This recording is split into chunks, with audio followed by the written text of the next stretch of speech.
What if fear wasn't something to overcome, but something to get curious about? When you make that shift, something interesting begins to happen. Underneath all of fear's tactics that keep you stuck and safe and wears you down, there's actually a reason it keeps showing up. And that reason is pointing you towards something that matters deeply to you. Stay with me here. Now take a moment and reflect on the things that make you feel anxious, nervous, self-doubt, uncertain. Now reflect and notice what those fears may have in common. What are the themes that keep popping up? My journey of creating the Speak Afraid method taught me that fear is never random. It never wastes its energy on things that don't matter to you. It is strategic, always placing itself between you and the things you want most. Like a wall that, when you look closely, is actually pointing you towards something important to you. When you stop running from fear, stop trying to overcome it or ignore it, and instead you choose to get curious about it, you will almost always find something that was there long before fear ever was. A version of you've been wanting to step into. One that may only be brought out when you choose to go through that change, through the fear trying to hold you back. When you are in this process of going through a fear of public speaking, there is a lot of uncertainty, and I refer to this as the uncertainty gap, purely because you don't have all the answers.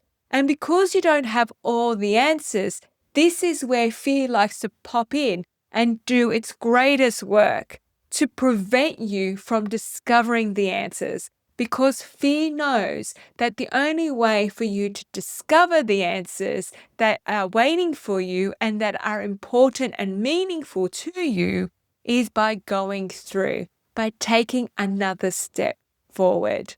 A fear of public speaking is almost never really about public speaking. It is about being seen, heard, or evaluated by others listening to you.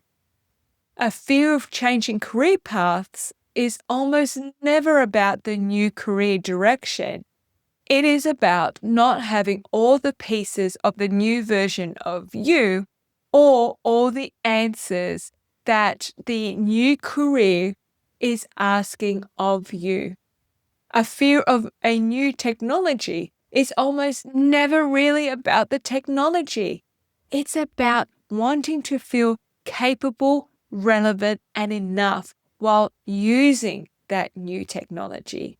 In each of these, fear is blocking your way forward, holding you back to what's known and familiar.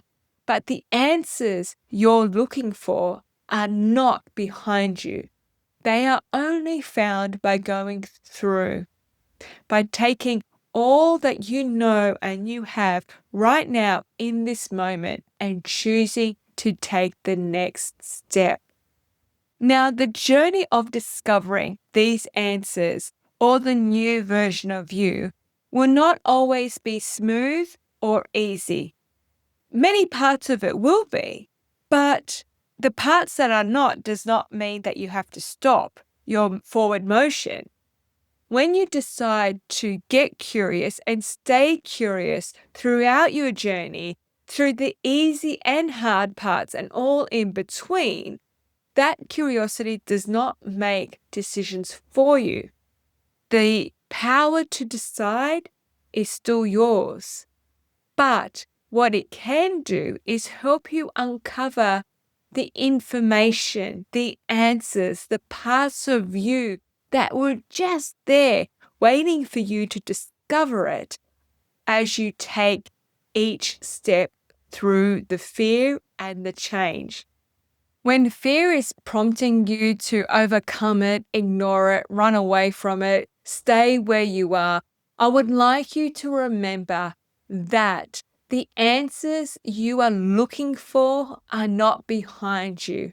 They're not necessarily next to you, but you need to use all that you know and all that you are in that present moment to take the next step, because those answers are only found by going through. To keep you moving through, choose to get curious about what fear is trying to hide from you, because that path of curiosity usually leads you to a journey where you discover the answers that you need.